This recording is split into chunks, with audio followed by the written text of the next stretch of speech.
न्यायालयातून हक्कसोडपत्र कसे करून घ्यावे. नमस्कार, मी आपला वकील मित्र ॲडव्होकेट कैलास नाईक. कायद्याचे म्हणजेच तुमच्या फायद्याचे बोलूया. जर कुटुंबामध्ये एखाद्या व्यक्तीचे हक्कसोडपत्र करून घ्यावायचे असल्यास त्यासाठी रजिस्टर हक्कसोडपत्र करणे किंवा माननीय न्यायालयामध्ये हक्कसोडपत्र करून घेणे असे पर्याय आहेत.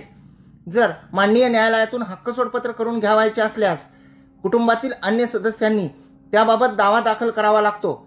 ज्याचे हक्कसोडपत्र करून घ्यावायचे आहे त्यांनी व ज्यांनी दावा दाखल केलेला आहे त्या सर्वांनी माननीय न्यायालयामध्ये हजर राहून आपसात तडजोड पुरशीस देऊन आपले हक्क सोडून देता येतात. त्या हक्कसोडपत्राप्रमाणे माननीय न्यायालयाचा हुकुमनामा होतो. माननीय न्यायालयाचा हुकुमनामा आपसात तडजोडीने झाल्यानंतर ज्यांनी हक्क सोडले त्यांचे सर्व हक्क संपुष्टात येतात. त्यांना किंवा त्यांच्या वारसांना पुढे भविष्यकाळात हक्क मागता येत नाहीत. व्हिडिओ आवडल्यास व्हिडिओला शेअर करा. कोर्ट कचेरी या यूट्यूब चॅनलला सबस्क्राईब करा. फेसबुक इंस्टाग्रामवर पाहत असाल तर फॉलो करा.